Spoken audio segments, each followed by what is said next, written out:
Here's your WNEM TV5 news update. Good evening, everyone. I'm Meg McLeod. Among our top stories, the state is reporting more than 6,000 new cases of COVID and 82 deaths since Wednesday.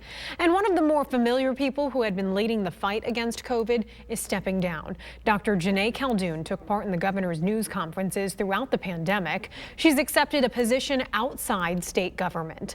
Dr. Natasha Bagdasarian will serve as the state's interim chief medical executive beginning October 1st. New details: the trial for a groomer accused of roughing up a dog has been pushed back. Michael Pickard is facing 1 count of animal cruelty. Police began investigating when video surfaced online showing a groomer getting rough with a dog at Family Pet Grooming in Burton. Pickard's trial was supposed to start yesterday, but a pretrial hearing has now been scheduled for October 21st instead. The charge carries a maximum penalty of 93 days in jail. State police are investigating a homicide in Isabella County. On Wednesday, police responded to a Mount Pleasant area hospital to investigate a reported felonious assault. Police say the victim was uncooperative but suffered severe injuries. Investigators were then led to a home in Union Township on Thursday. And as police were about to make contact with the suspects, they say the pair left the home in a vehicle and ended up causing a crash where 2 were injured. Police then executed a search warrant of one of the suspects' homes, finding a woman dead inside. The male suspects, identified as a 20-year-old and 19-year-old from Mount Pleasant, are jailed in Isabella County. Now here's Brian with a look at our forecast. Hi there, Meg. Of course, the greatest news of all was that our weather on Friday finally made the turn we've been waiting for it to make all week. We got back to sunny skies after the storm system, slow-moving one over the last few days, finally lifted off toward the northeast of the region.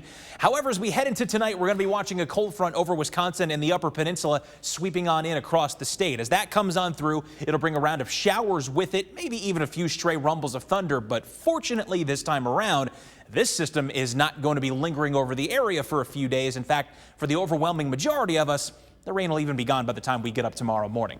So your hour-by-hour forecast for tonight, we're looking at a clear start to the evening in most locations, maybe a few high clouds. By about midnight, we start to see a couple of different bands here, 2 distinct bands, it looks like, of rain coming on in. First, some light rain around midnight in toward places like West Branch, over toward roughly the Gladwin, Midland, and Alma areas. That'll then be followed by a heavier band of rain. That'll just continue to kind of funnel up from the south into the overnight period. By about 5 a.m., it's mostly situated over I-75, right through the Tri-Cities, Chesaning, Flint, as well as over toward the Owasso area, continuing to edge east into the Thumb. And as you can see here, by mid-morning on Saturday, by the time a lot of us are getting up, getting ready to head out, whatever you may be doing, it's really just down to a few lingering showers first thing in the morning in parts of the eastern Thumb, maybe some lingering clouds for the rest of us. But then by midday, forget about the rain, even forget about most of the clouds. We're right back to mostly sunny skies, and it'll stay that way into the afternoon hours with just some passing cloud coverage. That'll continue on into tomorrow evening and tomorrow night. Before tonight, showers during the overnight period. Like I said, maybe a stray rumble of thunder too.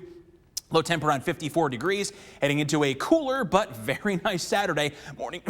Morning showers quickly giving way to partly cloudy skies and a high temp around 65 degrees. College football this week. We have the Spartans hosting Nebraska at Spartan Stadium, I should say, tomorrow night at 7 o'clock. If you're headed there pregame, afternoon conditions will be in the mid-60s, breezy, then some cool upper 50s by the time we're hitting kickoff around 7 o'clock. Or if you're headed to the Big House earlier in the game as U of M takes on my alma mater, Rutgers, tomorrow at 3:30 at the Big House. Go Scarlet Knights. Come on, you know I got to say it. Noontime, if you're headed there pregame, expect breezy conditions, temps around 60. Kickoff shortly there before at 3 p.m., 65 degrees, and pretty much similar conditions all throughout the game. As for the rest of your weekend's forecast and beyond, we're looking at a largely dry weekend after the overnight showers. 65 the high tomorrow, 69 on Sunday. Overnight showers again Sunday into early Monday. Then those are gone, and we don't look back from there. Rest of next week, low to mid-70s for highs and plenty of sunshine through Friday. Remember to tune into WNEM TV5 on air and online 24/7 for the latest news, weather, and information.